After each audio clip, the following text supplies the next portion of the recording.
I think we have officially reached the point where AI has become the gym membership of business. Everybody says they're going to use it. Very few people actually are. And if you ask most people what they use it for, they'll usually mumble something about writing emails faster or asking ChatGPT to summarize a PDF. Because you could get 300 likes and you could only have, 2 to 3,000 views. Whereas now you can get 50 or 100 likes and it'll reach, 20 to 60,000 views. So it's more like, I don't know, you just need to get that message down that really resonates with people and it pushes to wider audiences. I mean, even look at the IPOs for the AI companies. They're saying that they're going to be $1 trillion. But the problem is they, lose $8 billion a year in operating. And no other company would be able to get away with that and still have a valuable IPO. Hey everyone, this is Said with Messy Growth. I think we have officially reached the point where AI has become the gym membership of business. Everybody says they're going to use it. Very few people actually are. And if you ask most people what they use it for, they'll usually mumble something about writing emails faster or asking ChatGPT to summarize a PDF. Meanwhile, today's guest has spent the last couple of years figuring out what actually works. I got Dustin Hauer with me. He's generated more than 30 million impressions by breaking down AI tools, workflows, and marketing systems into things normal people can actually understand and use. No hype, no coding, no AI will replace humanity by Thursday afternoon headlines. Just practical ways to save time, grow your business, and of course, stop feeling like you're permanently 3 updates behind. So today we're going to talk about AI, content, marketing, what's actually worth your attention, what's complete nonsense, and why the people who learn to work with AI are probably going to outperform the folks who spend all their time arguing about it. Dustin, welcome to the show. Appreciate you having me. Absolutely. So let's dig right into it. You're a VP at a logistics company in Fargo, North Dakota.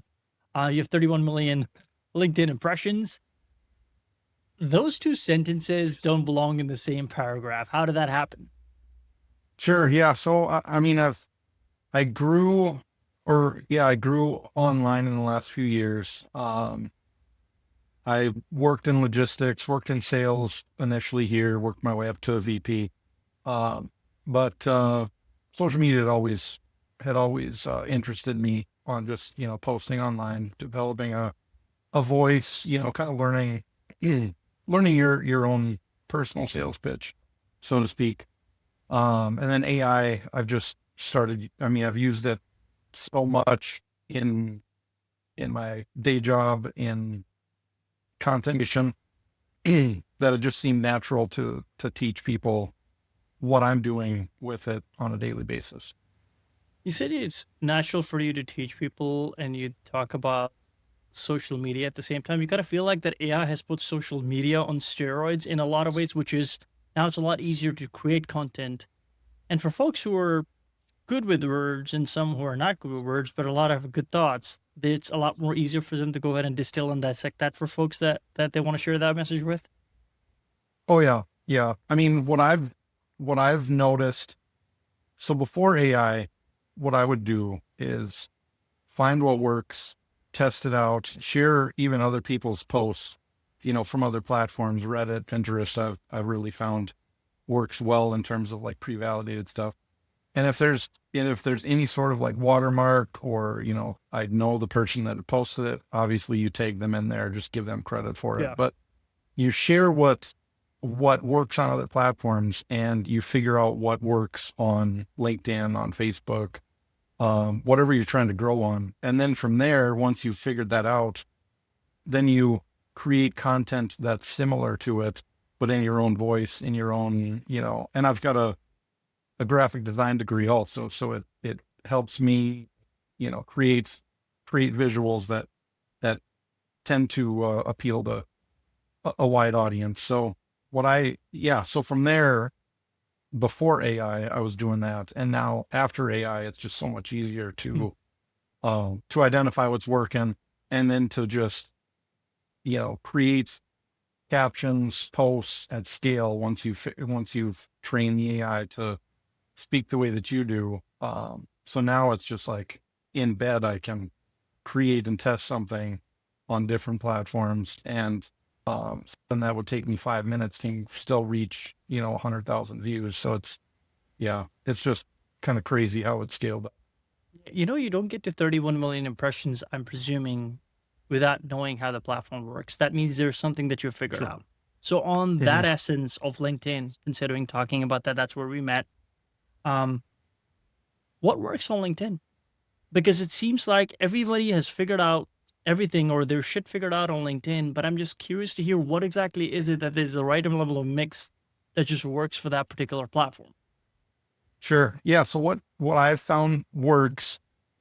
So it's two different things between what works today and what worked, 2 to 3 years ago, because I was just trying to figure out the platform before that. It was all numbered lists, like what, and a lot of what I was teaching before that was kind of social media growth and all that good stuff. Now, what worked back then was a lot of that numbered list. And now what works is a lot more of like teaching, but in a I don't know, in a clear sort of way, complex ideas, pretty much actionable advice. So like um, the prompt engineering has really helped. Pretty much copy paste stuff that people can save now, um, and and use immediately. Now it's still hit or miss a lot of what does just take off, where you post something, you see if it works, and then the stuff that works, you repost it 6 to 8 weeks later. Um, that tends to work pretty well. Um, One thing that I have noticed a lot of other people will do, and I did early on, was comment on other creators' posts, get that engagement from other people. And that kind of um, helps build up like that initial, couple hours of interest that LinkedIn uses or used to use as an indicator to push it to wider audiences. Now, the problem with that I found was it was validating content that wasn't necessarily good. It because it doesn't because you could get 300 likes and you could only have 2 to 3 thousand views, whereas now you can get 50 or 100 likes and it'll reach 20 to 60,000 views. So it's more like, I don't know, you just need to get that that that message down that really resonates with people and it pushes to wider audiences. I got two questions baked into one, I Sure. guess. And people talk about content perfection. Like, what kind of quality? You talked about yourself like a few years ago, you would get not a lot of impressions, but a lot of likes. It seems to be the inverse now. You get a lot of impressions, not a lot of likes. Maybe the audience is changing, maybe the dynamics are changing. We do not know. It's the algorithm, I guess. Mhm. But folks have tried to nail out content for for decades. I mean, they're literally trying to figure out what messaging works. Is there a type of content that performs better than the other? Just to give you an example, maybe written content works a lot better than video content, for the most part. And this latter half of the question, it was going to be to figure out something. I guess you have to be shameless. Is that true? That you just keep on putting stuff out there as to see what exactly works, or you kind of feel like for LinkedIn or the platform's a little bit different? Oh, yeah, you got to be shameless about it. When I first started, it was carousels were the hot thing. Now it's Okay. now it's infographics and it's videos. Depending on what you're kind of going for, infographics can get you more saves and more follows, and that's kind of the name of the game. I would say it doesn't necessarily matter the views as long as you're getting. I mean, I've had posts that have 2,000 saves and 500 followers from a single post. Um, but now that's where like the infographic stuff. So the people that are growing super fast are posting infographics pretty much every day, so that it's a complex idea that you can visualize in 5 seconds, and then it's something that you can save for later that you can reference, um, and then keep learning from it. So that would be the format that I would say you zero in on if you want to grow fast and you want to keep and then you just keep experimenting with it. Once you figured out, if it's Claude that the hot thing is right now, you teach everything about Claude.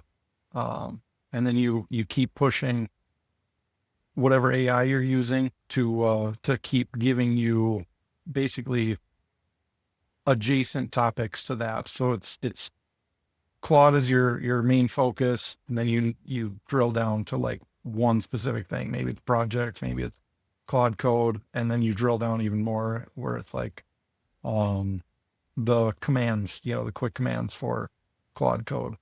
Um, that's what I found, and then videos work really well with like inspirational content, and I do a lot of like videos from other platforms on in groups.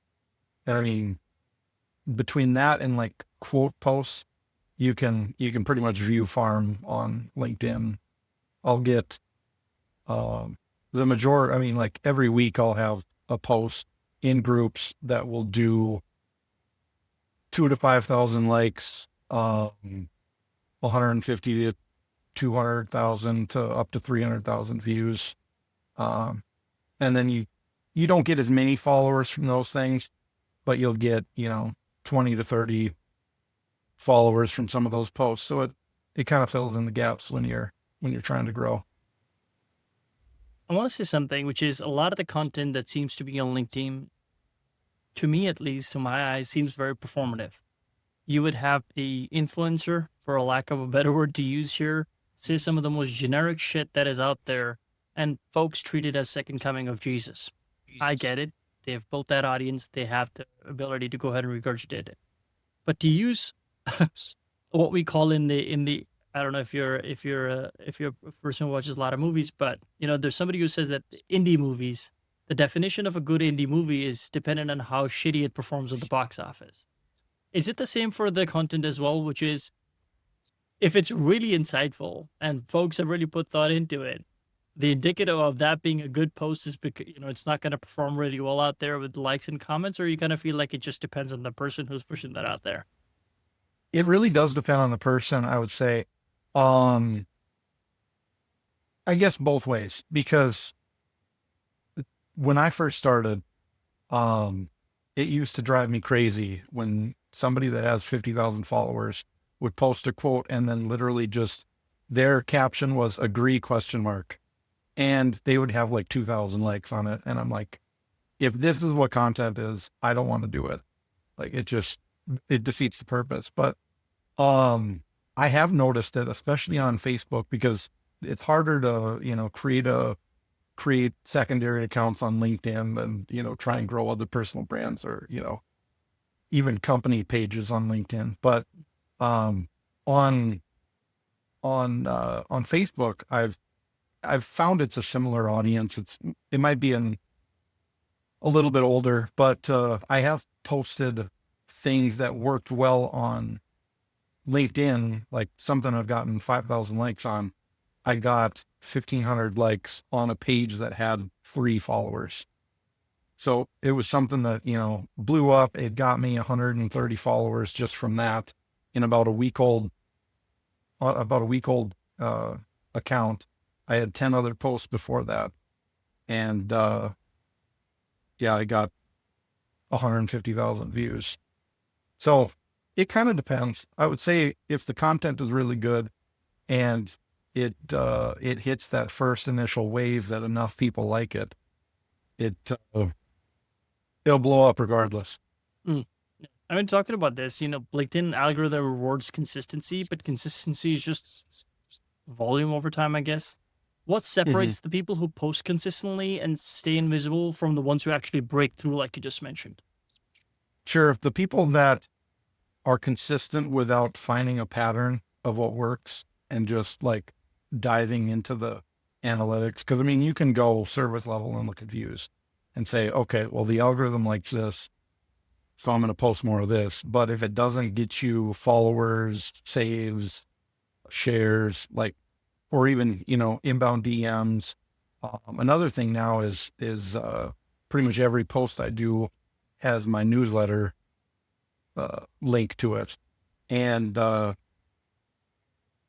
I've noticed like you can see how many people click on it in the analytics of the post versus how many people have signed up. So it kind of helps me like, okay, 10 people clicked on this, but I only got 5 signups. What, why is that? So if you're going to post consistently, but you don't ever get better, you're not going to go anywhere, even with consistency. So that's what I've found. Pretty much every account that I'm managing, I look at the analytics and I figure out what works, and I just keep posting until something works, and then I double down on that. And then that's basically once one thing works, that's your content pillar, or that's your first content pillar. So you keep doing that, and then you add a secondary like test pillar, and you keep with that, first one, you add the test, and you keep testing on that second one until something else catches. And then you have 2 content pillars, and then you do those and you add a third, and I just, scale from there. Yeah, that is really interesting. You mentioned something earlier that you would have a person with a lot of followers post generic stuff, and there would be agree, disagree, and lots of likes and comments. Putting that in context for today, everyone is publishing AI content right now, at least a lot, at least. Be LinkedIn, Facebook, what have you. The feed is saturated with 10 prompts that will change your life. How do you stay useful in a space that's becoming noise faster than any topic I've seen in history? Sure. Yeah. I mean, what I would do is, so a lot of what people are doing with AI right now in terms of content is pretty broad overall. So they'll do the 10 prompts. They'll do, how to change what settings to change in ChatGPT. But what I've found works really well is either something like a workflow. And I've done this with some sponsored posts even too, where I'll work with a company, figure out what I'm using it for on a daily basis, and then teach exactly like how I set it up, what it's doing for me, and being hyper specific, and what problem it's addressing specifically. Whereas I think a lot of AI is just people, they'll type in what should I write about on LinkedIn, and they'll get some surface level stuff. And that's what 99% of people are posting. So it's pretty much surface level, broad topics rather than, pain point, problem specific content, which I would say performs much better than your generic stuff. Do you recommend somebody emulate another person on LinkedIn, what they're doing? So copy from the greats. A lot of folks do that in SaaS, for instance. You don't have to reinvent the wheel, see what's working, and just pile on that shit. Do you recommend that, or you kind of feel like that you just have to find your own voice and just work through that and power through it? That's a good question. What I would do is, yeah, you can emulate stuff, but it's still something that you created, and it's not really, there might be another reason beyond the topic on why it's not working for you versus somebody else. So what I've done too is, take somebody else's post completely, rewrite my own, copy of it, but take their visual, credit them in there, and say follow them, but give your own take on it. Then that way it feeds off of what has been successful for them. So then you're not reinventing something. Maybe your hook sucks. Maybe your visual sucks. Maybe you've taken the wrong pieces from what they've done. And then that way it's still like a pre-validated content. It's like a hybrid collaboration almost, because I used to do more of like, work with other creators, create a shared kind of a post, and then we go off with that. But if you're taking somebody else's stuff that's already pre-validated and you write your own opinions on it, but still lean on what they're doing, it'll generally do well and kind of teach you better what works for you and how, the elements to replicate, I would say. It's interesting. You mentioned something upon doing research before speaking to you. You said no PhD required. no coding. But at what point does the ceiling on what non-technical folks can do with AI hit them? And what do they do then? Sure, I would say you don't have to be technical, but as long as you build the habit of like learning, one new thing a day or continuing to use something, and as you hit roadblocks, you keep working through it, working with the AI as like an assistant, and continuing to just build on it, you're gonna keep getting better. And like the old adage that 1% better every day is gonna make you, I don't know, 40,000% better over time. It really does seem to work. And I mean, I'm a testament to that, I would say too. Absolutely. I want to talk about your opinion on AI. Is there something about the AI that the hype cycle is getting wrong right now? I would say the hype of, that it's going to replace everyone, I think is overblown. It's kind of getting old now at this point too. And I think, um, as long as you keep learning with it, and you really have to build some sort of an online presence now. And as long as you can ground that in experiences of what you've done, and, um, that sort of thing, we can pretty much, I think, survive beyond an AI implementation that could replace some jobs. And I think that will happen, but I think overall it's going to take a lot longer to do that. I mean, even look at the like the IPOs for the AI companies. They're saying that they're going to be $1 trillion, but the problem is they, lose $8 billion a year in operating, and no other company would be able to get away with that and still have a valuable IPO. Now, sure, they say that's infrastructure and that it's going to, take some time, but if it doesn't catch up in a couple of years, it's going to tank. And the other part of it is you're bringing on a couple $1 trillion IPOs to a stock market that is not going to bring in a couple $1 trillion of new money. It's going to pull from other companies, and then that's going to definitely affect the stock market that way. So I don't know. It's interesting. It's a lot of hype right now. You pretty much need to just make um, make make it work for your situation, I would say. And I mean, my wife and I have a gift business, or a gift box business that we do, and we were targeting banks and realtors, I would say, closing gifts, and bank gifts for customers, because they're always giving out something for new accounts and all that good stuff. But I found uh, I wanted to experiment, because I always like to experiment with social media. So I created a Facebook account, and that was the uh, the account that was a week old, and I hit 1,500 likes and 1,000 or 100,000 views. It's at like 260,000 or 260 followers now, and getting pretty consistent views overall. But it was just creating something that was a visual that was uh, words engraved on wood, and that seems to resonate Yeah. with people. So try that. Create a new angle with it. It's not like a gift company. It's more of a, inspiration, mission forward kind of an account that I wanted to experiment with. That'll get people to buy on, or buy in, much more than just saying I've got something to sell and this is what I do, and here, buy my stuff. So yeah. Really interesting.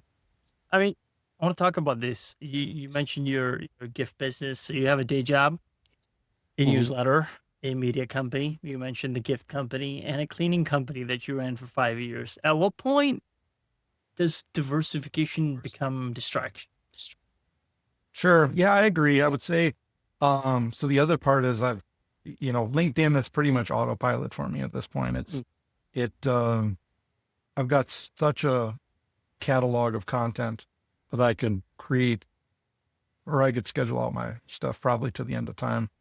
But so that's where I've built up a Facebook following, not necessarily a personal brand because I don't want it to rely fully on me. So I built a dad joke account that is about probably 2 months old now, and that's at 1,300 followers and 3 million views in the last 28 days.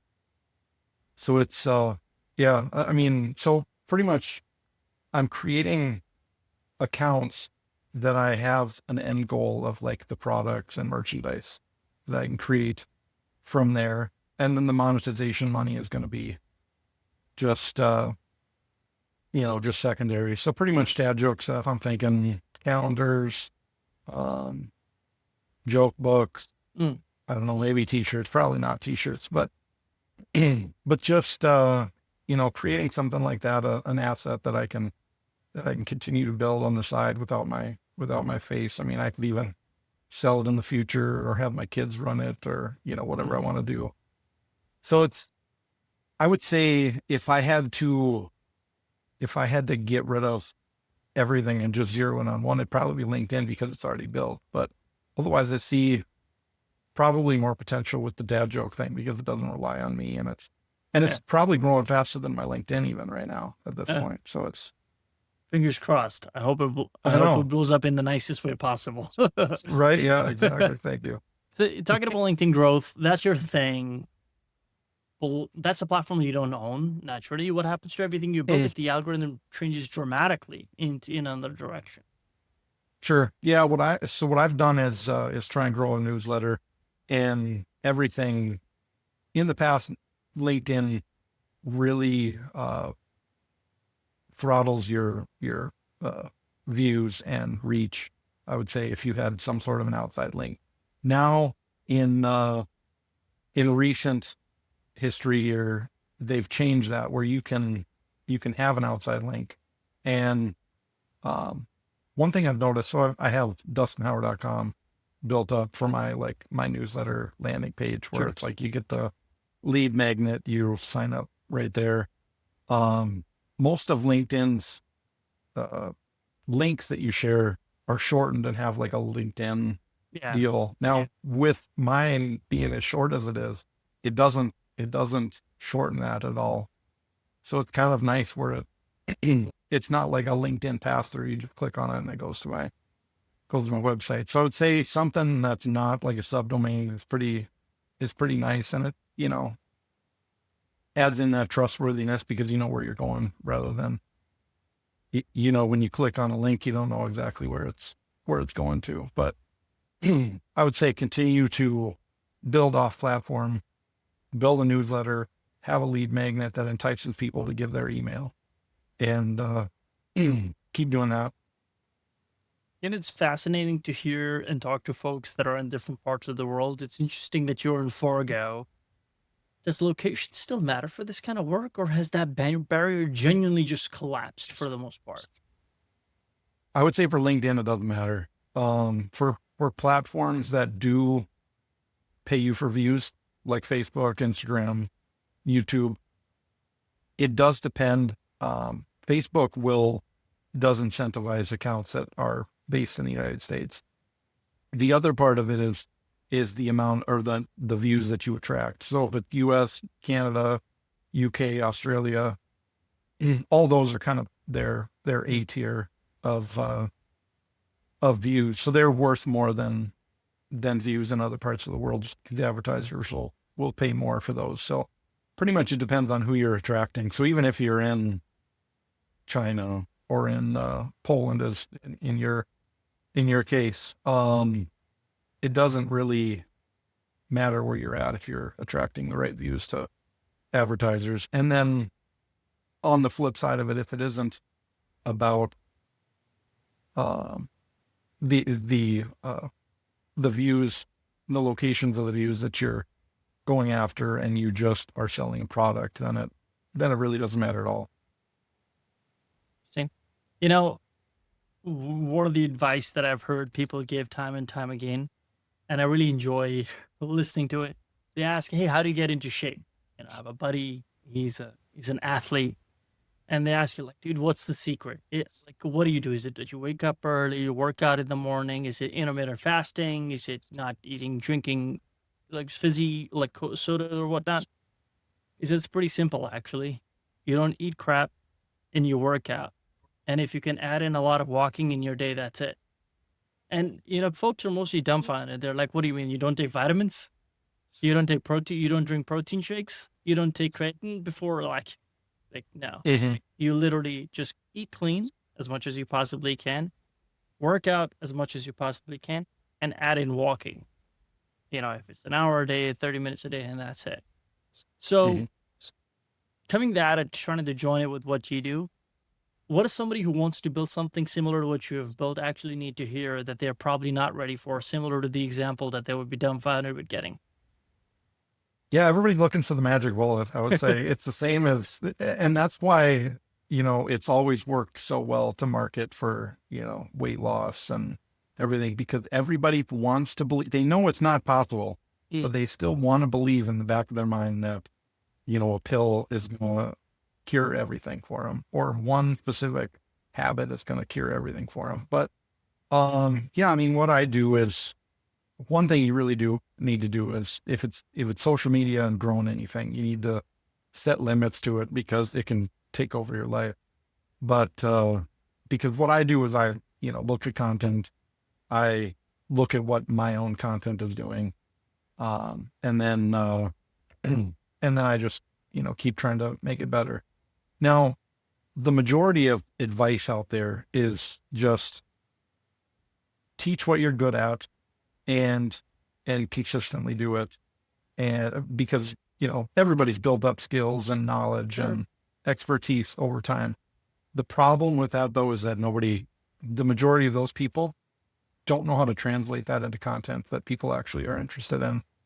So you can teach somebody, like you're teaching a new hire what you do on a daily basis, but the majority of people, their eyes would gloss over and they would go to sleep or scroll past you completely. But what I've found is you really need to figure out what another person, see what other people in your space are doing, how they're presenting it, how they're packaging it. And then you can take those same ideas and apply it to your specific skill set, to your specific expertise, and to your specific experiences. I think like the other thing, part of this is, and it would be unfair not to say that, it's okay to not want to do this. We don't have to be a content creator. I mean, if this is like genuinely something that you go, oh my God, it sucks, it's so performative, don't do it. If everybody's rich, nobody's rich. Do you know what I mean? Like if everybody's creating content, it's not going to go that far. And I guess that 1% that does end up creating content, they're like giving that voice to everyone that you should go, no, dude, you don't have to do that. It's okay. You can also be a consumer. Like you can do your day job and that's okay, and go, work with horses or something later, and it doesn't really matter. So I think like it's an interesting caveat. You just have to find out what gives you energy and passion, I presume, because I assume for you, like you said in the beginning, it's fun for, like you want to play with it. This gives you joy. If it doesn't, a million other ways that you can go about taking it. It's really interesting stuff. But I want to head into our rapid fire rounds. Quick questions, quick answers. Best advice you've ever received, business or personal? Business or personal? I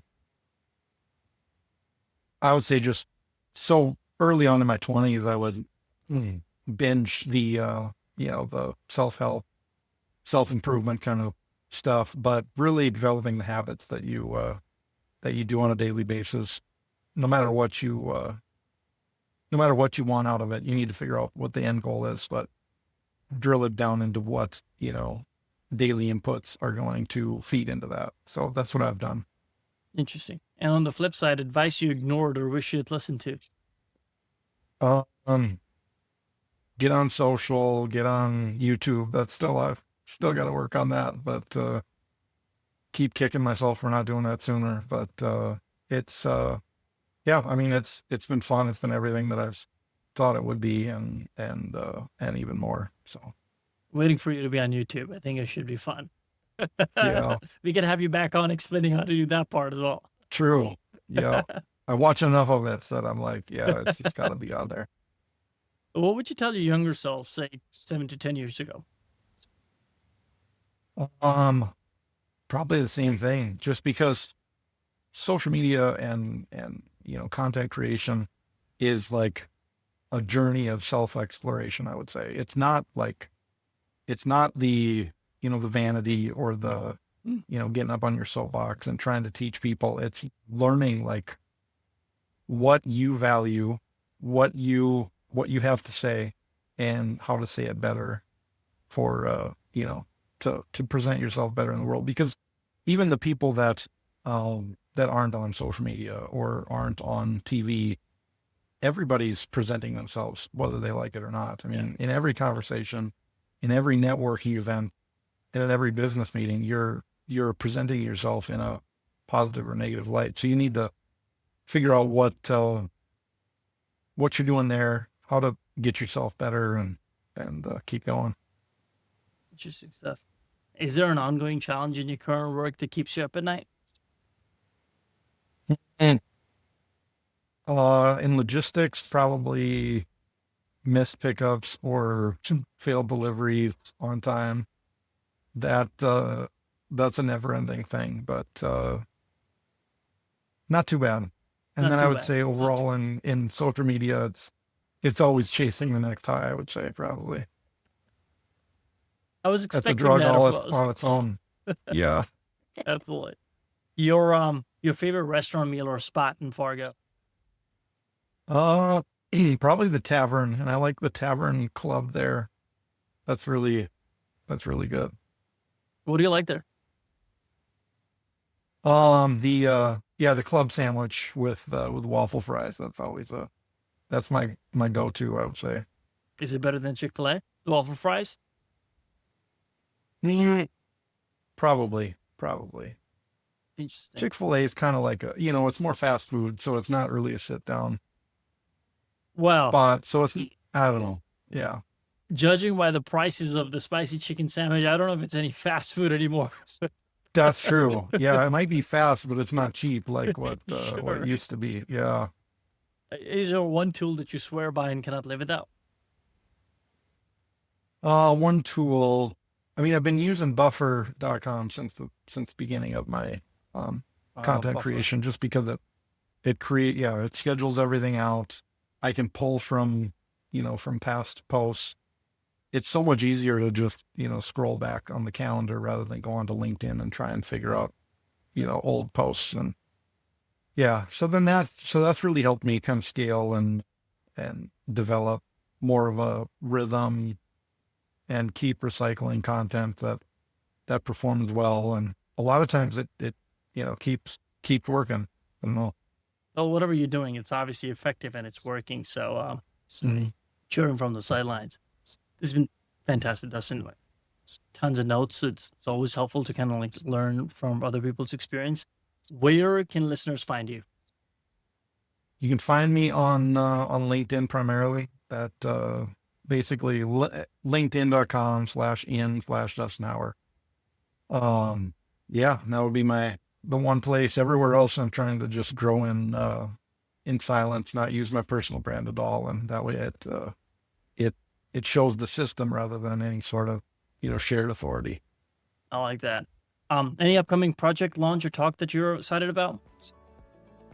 Um, no, not really. I should come up with some sort of product for There you go. for LinkedIn. Yeah, a good idea. Ideas. Well, Dustin, really appreciate it. Thank you so much for taking the time. Really appreciate you coming on. So thank you. Absolutely, I appreciate having me. Absolutely. Folks, if you got value out of this, share with someone that you share. I'll see you next week.